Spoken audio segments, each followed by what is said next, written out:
పత్రిక 10వ అధ్యాయం.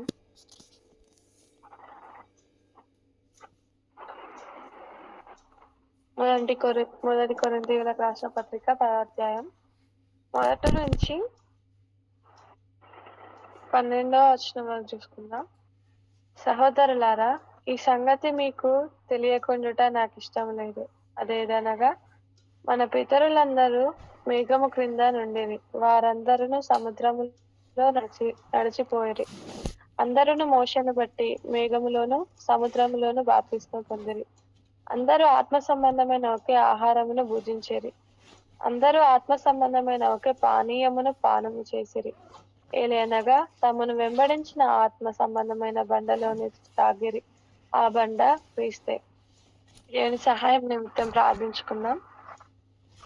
తండ్రి, నీకు ఇంత వందనాలు, స్థుతులు, స్తోత్రాలు చెల్లించుకుంటున్నాను. గొప్ప దేవ, నాకు దేవుని విధానం బట్టి నీకు వేల వందనాలు, కొట్ల స్థుతులు, స్తోత్రాలు చెల్లించుకుంటున్నాను తండ్రి ప్రభు. మరి వాక్యం చెప్పే విషయంలో మీరు తోడేయండి. నా నోట నీ మాటల నుంచి తండ్రి ప్రభా.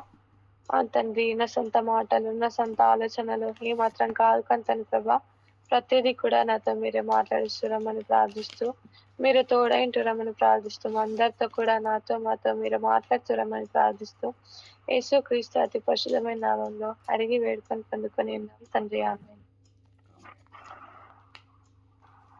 సో ఇక్కడ మనందరికి తెలిసిందే కదా, మనం ఇజ్రాయెల్ ప్రజల గురించి, మోషే గురించి మాట్లాడుకుంటున్నాం.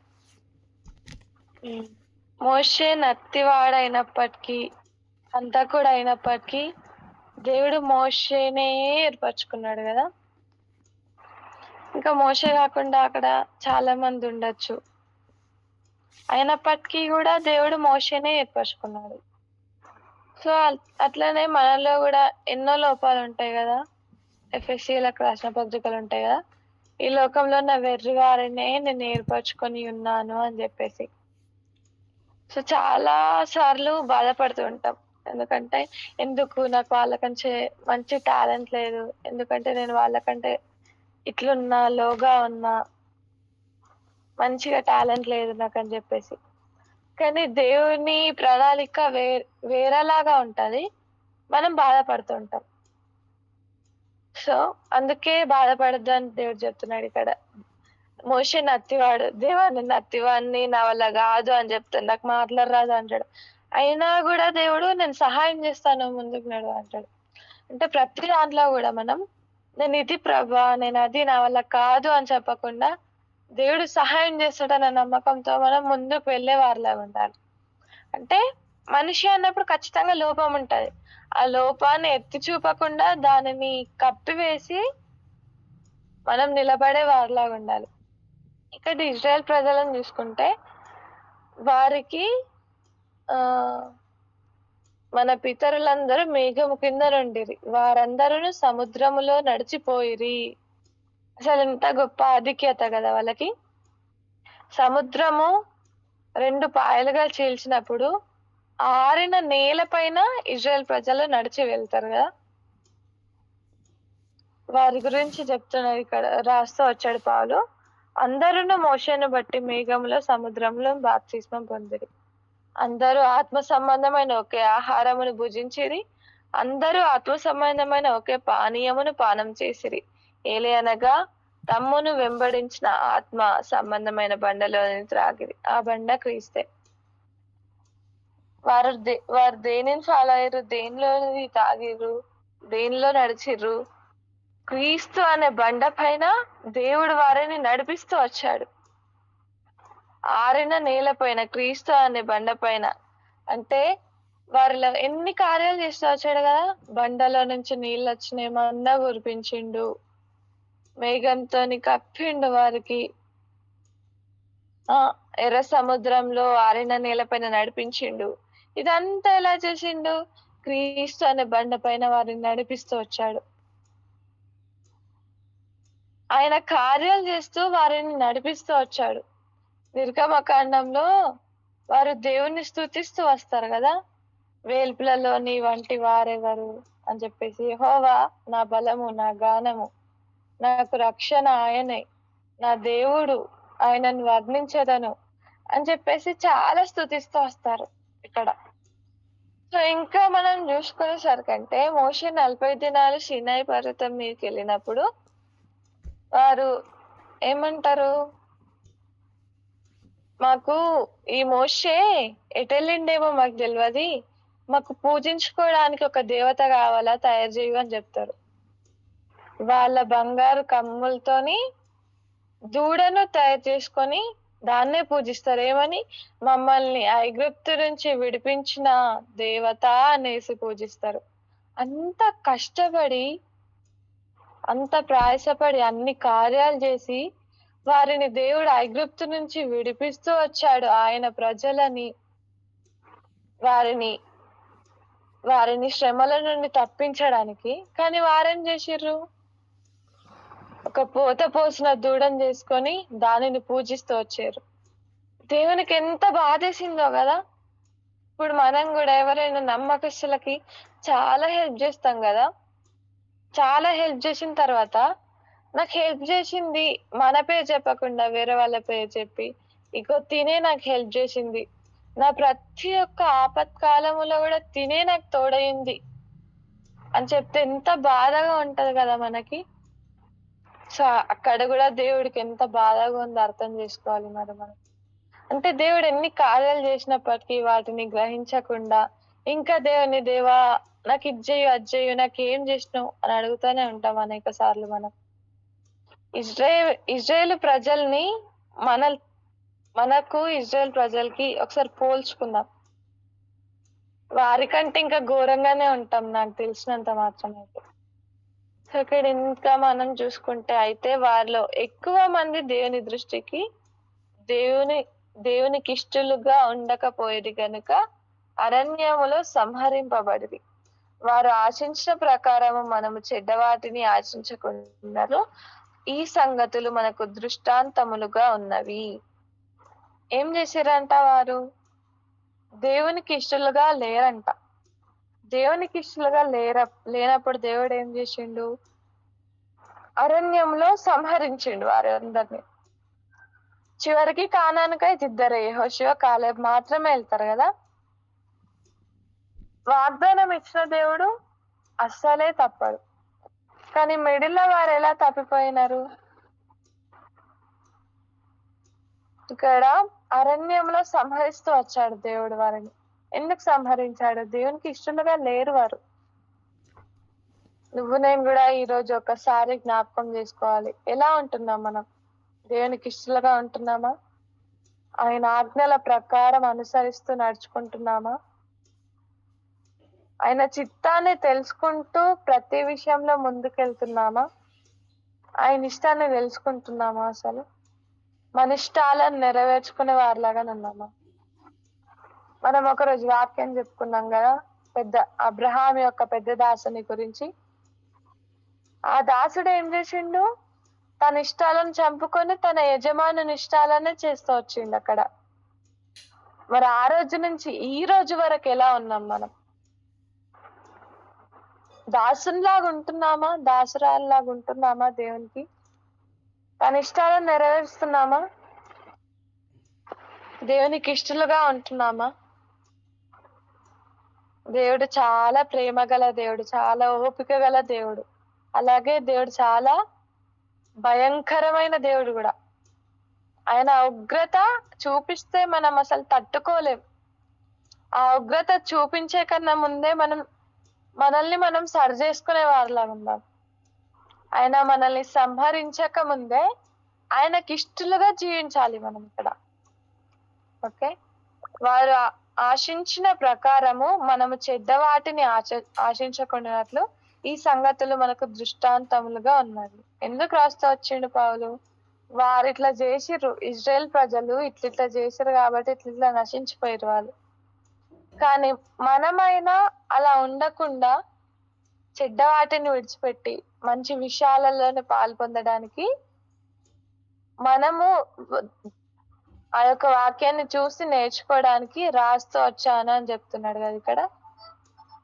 వారు ఎలాగైతే ఉండాలని ఆశించిర్రో మనం అట్లా చెడ్డ వాటిని ఆశించకుండానట్లు ఈ సంగతులను మనకు మాదిరిగా రాస్తూ వచ్చాడు ఇక్కడ. జనులు తినుటకును త్రాగుటకును కూర్చుండి ఆడుటకును లేచిరి అని వ్రాయబడినట్లు వారిలో కొందరు మీరు విగ్రహారాధికులై ఉండకుడి. ఏమని చెప్తున్నాడు ఇక్కడ? ఇంకా కూడా ఏం ఏం చేసిరంట వాళ్ళు? ఇంకా తినిర్రంట, త్రాగిర్రంట, ఆడిర్రంట. దేని చుట్టూ? ఆ పోత పోసిన దూడ చుట్టూ తింటూ, త్రాగుచు, ఆడుతూ గంతులు వేసిరంట. మొదట ఏం చేసిరు వాళ్ళు? దేవుని స్తుతించిరు. యెహోవా వేల్పులలోని వంటి వాడెవడు, నీవే మాకు దేవుడవు అని చెప్పేసి. చివరికి వాళ్ళ విశ్వాసం ఎటుపోయింది? ఫ్రాక్షన్ ఆఫ్ సెకండ్స్ లో మారిపోయింది కదా. అన్ని 40 దినాలలో ఓపిక పట్టి ఫ్రాక్షన్ ఆఫ్ సెకండ్స్ లో మారిపోయి వారికి వారే పోత పోసిన దూడను తయారు చేసుకొని దాన్ని పూజించి ఎంత చెడ్డవారిగా మారిపోయారో కొన్ని సెకండ్స్ అనేవారు. సనుగుతారు. ఇంకా మనం ఇక్కడ కింద చూసుకుంటే సనుగుతున్నారు. సో అందుకే మనం ఈ తినడం, త్రాగడం, ఆడడం, ఇంకా అందుకే ఇక్కడ ఏమని చెప్తున్నాడు? వారిలో కొందరి వలె మీరు విగ్రహారాధికులై ఉండకుడి. మనకు చెప్తున్నారు, పౌలు గారు రాస్తూ వచ్చారు. ఆ ఇజ్రాయేలు ప్రజలలో కొందరి వలె కొందరు మీరు కూడా ఉన్నారు వారిలాగా, అట్లుండకండి అని చెప్తున్నాడు ఇక్కడ. మరి మనం ఎలా ఉన్నాం టెస్ట్ చేసుకోవాలి. నిజంగా మనం విగ్రహారాధన చేయకున్నా గాని దేవుని తప్ప దేనిని ఎక్కువ ప్రేమించినా అది మనకు విగ్రహమే కదా. మరి దేనిని ప్రేమిస్తున్నాం? మన చుట్టుపక్కల ఉన్న స్నేహితులనా, బంధువులనా, మన పేరెంట్స్నా, మొబైల్నా? దేనిని ప్రేమిస్తున్నాం పరీక్షించుకోవాలి. ఏది మనకు విగ్రహంగా ఉంటుంది ఈ దినాన? మీరు విగ్రహారాధికులై ఉండకుడి అని చెప్తున్నారు ఇక్కడ. ఎలా ఉన్నాం మనం? దేవునికి ఇష్టానుసారంగా ఉన్నామా? విగ్రహారాధికులుగా ఉన్నామా? వాళ్ళలో చాలా ఓవర్ కాన్ఫిడెన్స్ అనేది ఉంటది చాలాసార్లు. నేను విగ్రహారాధన చేస్తలేను కదా, నిజమైన సృష్టికర్తనే పూజిస్తున్నా అని చెప్పేసి. మనకు తెలుసు కూడా విగ్రహం అంటే ఏంటిదో. మనం దేనినైతే ఎక్కువ ప్రేమిస్తాం అదే విగ్రహంగా అని కూడా తెలుసు మనకి. అయినప్పటికీ అట్లుంటది మన ఆలోచన. సో ఇంకా మరియు వారి వల్ల మనము వ్యభిచరింపక ఉందము. వారిలో కొందరు వ్యభిచరించినందున ఒక దినముననే 23,000 మంది కూలిరి. ఏం చేశారంటే ఇక్కడ ఆ దినాలలో, ఇంకా ఇప్పుడు మనకి కొత్త నిబంధన ప్రకారం చూసుకుంటే మనం మనసులో ఒక చెడ్డ తలంపు ఉన్నా గాని మనం వ్యభిచరించినట్టే. దీని యొక్క వాక్యంలో ఉంటది కదా, జస్ట్ చూసి మనసులో అనుకున్నా గాని వ్యభిచరించినట్టే. జస్ట్ మనసులో అనుకోవడమే. ఇంకా మనం అట్లా అంటే మనం ఎన్నిసార్లు వ్యభిచరించినామో కదా. అందుకే ఏం చెప్తున్నాడు ఇక్కడ? వారి వలె గాక వారిలో కొందరు వ్యభిచరించినందున ఒక్క దినముననే 23,000 మంది కూలిరి. వ్యభిచరిస్తే ఏమైపోయినారంట వాళ్ళు? ఒక్క దినముననే 20,000 మంది కూలిపోయారంట. మనము ఈ వ్యభిచరించి ఒక్క దినముననే 20,000 మంది కూలిపోయే వారిలాగా ఉండకూడదు గాని దేవుని మన ప్రార్థన ఆత్మ భారాలు కలిగి ఆయనను ప్రార్థించి ఒక్క దినాన్ననే ఆయన సహాయంతోని ఒక్క దినాన్ననే ఈ పాపంలో పడిపోకుండా ఒక్క దినాననే 23,000 మంది ఆత్మలను రక్షించే వారిలాగా మనం ఉండాలి. అదే కదా దేవునికి ఇష్టమైన పని.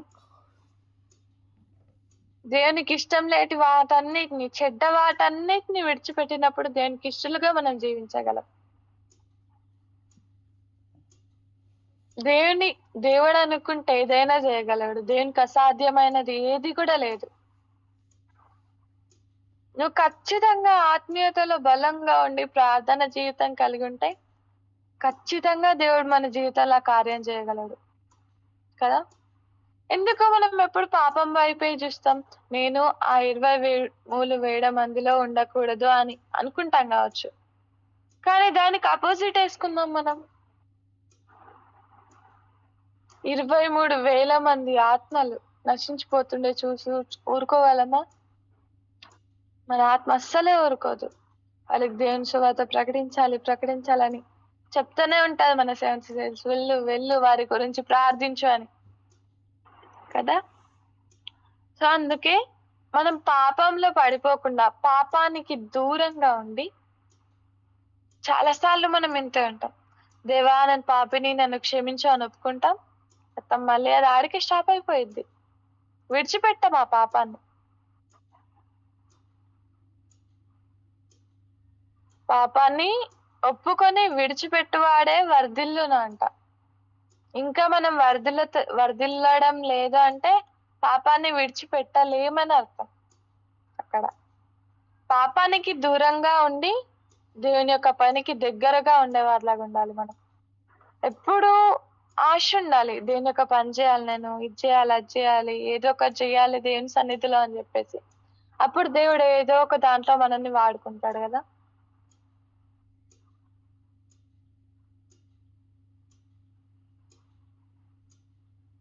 9th వర్స్ చూసుకుందాం.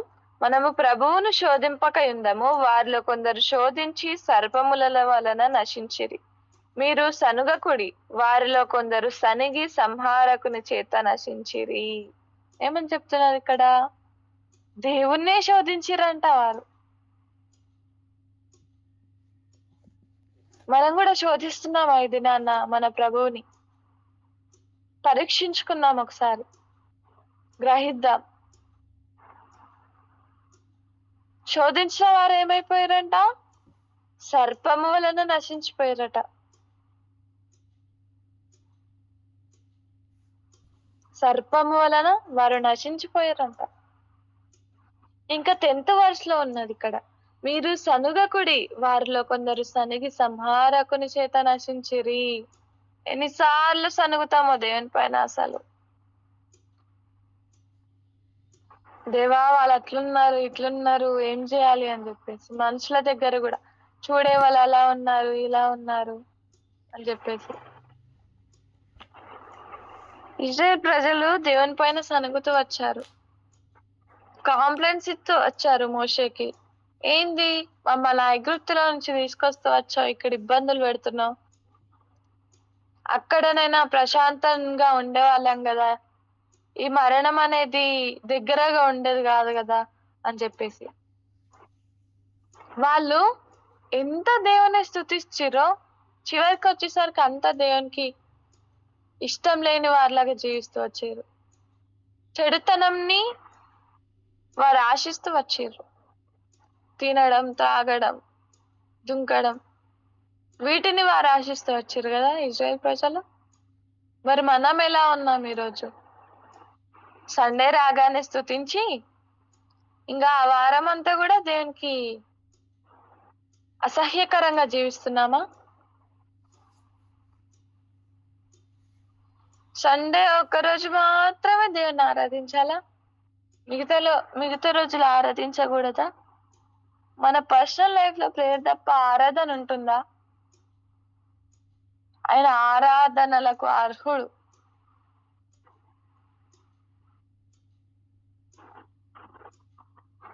ఇంకా ప్రేయర్ కంటే కూడా మనం ఆరాధించినప్పుడు దేవుడు మనకి ఏది కావాలో అది ఆటోమేటిక్ గా దయచేస్తాడు. అంటే ఫస్ట్ మనం మార్నింగ్ లేచి ఫస్ట్ ఆరాధించుకున్న వారిలాగా ఉండాలి.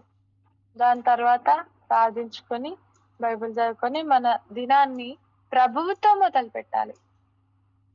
మనం చాలాసార్లు మన బద్ధకాలతో ఏం చేస్తాం, జస్ట్ ప్రేయర్ చేసుకొని వదిలేస్తాం, బైబిల్ చదివాం. ఇంకా దేవునితోని మాట్లాడేటప్పుడు ఆ దినాన ఎలా ఉండాలి అని చెప్పేసి ఎలా తెలుస్తుంది మనకి? సమాధానం ఉండదు ఆ రోజు. ఇంకా దేవునితో మాట్లాడలేను అని అదే తిరుగుతుంది మైండ్ లో. ఎంత చదివినా కానీ నెత్తికెక్కదు. మళ్ళా దేవుని దగ్గరికి వెళ్ళి దేవునితో మాట్లాడేసరికి. సో అందుకే మనము సనుగొద్దు దేవుని పైన. ఎప్పుడు కూడా అది ఇస్తలే ప్రభా, ఇది ఇస్తలే, ఎన్ని రోజులు అవుతుంది, నేను ఇన్ని రోజుల నుంచి అడుగుతున్నా ప్రభా అని చెప్పేసి సనుగుతాం. దేవునికి తెలుసు మనకి ఏది ఎప్పుడు ఇయ్యాలనో అని చెప్పేసి. దేవా నీ చిత్తమున్న సమయంలో ఇయ్యని ప్రార్థించుకుంటే సరిపోతుంది కదా. సో ఇంకా ఇక్కడ 11th 12 చూసుకుంటే, ఈ సంగతులు దృష్టాంతములుగా వారికి సంభవించి యుగాంతమందున మనకు బుద్ధి కలుగుటకై వ్రాయబడెను. తాను నిల్చుచున్నానని తలంచుకునేవాడు పడకున్నట్లు జాగ్రత్తగా చూచుకునవలెను. మనకు బుద్ధి చెప్పుటకు ఈ యొక్క సంగతులన్నిటినీ రాస్తూ వచ్చారు. ఇంకా 12th verse ఏం చెప్తున్నారు? ఎవరైతే నిల్చుచున్నానని తలంచుకుంటున్నారో పడకుండానట్లు జాగ్రత్తగా చూచుకోమంటున్నాడు దేవుడు. మనం చాలా అనుకుంటాం, గర్వంతో కాకుండా ఓకే నేను కరెక్టే ఉంటున్నా, ఓకే పర్లేదు ఈ మధ్య నేను కరెక్టే ఉంటున్నా, దేవునిలో బలంగానే ఉంటున్నా అని చాలాసార్లు అనుకుంటాం. కానీ సాతాన్ అంట మనకు తెలియకుండానే మనం పడిపోయేటట్లు చేస్తుంది. అందుకే పడకుండానట్లు జాగ్రత్తగా చూచుకొనుడి అని చెప్తున్నారు ఇక్కడ. మరి మన కరెంట్ సిచ్యువేషన్ ఎలా ఉంది? మనం కూడా ఇలానే ఉంటున్నామా 12th verse లాగా? అందుకే జాగ్రత్తగా చూచుకోమంటున్నాడు దేవుడు. సో ప్రతి విషయంలో మనల్ని మనం జాగ్రత్తగా చూచుకోనాలి. నిజంగా నేను బలంగా ఉంటున్నానా, దేవునిలో పడిపోతున్నానా? ఫస్ట్ ఏంటంట, నిల్చుచున్నానని గర్వం ఉండకూడదు అసలు. వారికంటే నేనే మంచిగా ఉన్నా ఆత్మీయతలో, ఓకే వారికంటే నేను బెటరే అని చెప్పేసి ఫస్ట్ మనం మోకరించి ఏం ప్రార్థించుకోవాలా? దేవ వారికంటే నేను 1% కూడా 1% కూడా శ్రేష్టమైన దానిని కాదు అసలు. శ్రేష్టంగా ఉండడానికి మీరే జ్ఞానాన్ని అనుగ్రహించండి అని చెప్పేసి. సో ఐగుప్తు ప్రజల్లాగా మనం ఉండకుండా దేవుని పైన సనుగుకునే వారిలాగా, దేవుణ్ణి శోధించే వారిలాగా, దేవునికి అసహ్యకరంగా ఉండకుండా దేవునికి ఇష్టలుగా జీవించే వారిలాగా మనం ఉండాలి. దేవుడు అబ్రహాం నాకు వాగ్దానం ఇచ్చిండు, మోషేకి వాగ్దానం చేసిండు కదా, కానాన్ దేశానికి తీసుకెళ్తాను. వాగ్దానం చేసిన వాడు తప్పాడు కదా అసలు. చివరికి యెహోషువను కాలేబ్ని తీసుకెళ్తూ వచ్చాడు. మన జీవితాలలో కూడా వాగ్దానం చేసిన వాడు ఖచ్చితంగా నెరవేరుస్తాడు. ఆ వాగ్దానం పైన నమ్మకం ఉంచాలి ఖచ్చితంగా. మనం కూడా ఇజ్రాయెల్ ప్రజల వలె మొదట దేవుని స్తుతించి చివరికి వచ్చేసరికి దేవుని అసహించుకున్న వారిలాగా ఉండకూడదు. అలా ఉండొద్దని దేవుడు మనకి ఇక్కడ బుద్ధి చెప్పుటకే దీన్ని రాపిస్తూ వచ్చాడు. సో ఇట్టి వాక్యాన్ని మనం గ్రహించి మనలో మరి దేవుని శోధిస్తున్నామా లేదా, దేవునికి అసహ్యకరంగా ఉంటున్నామా, దేవుని పైన సనుగుతున్నామా, వీటన్నిటిని గ్రహించుకొని అలా ఉండకుండా ప్రార్థించుకుందాం. ఈ చిన్న వాక్యాన్ని దేవుడు దీవించిన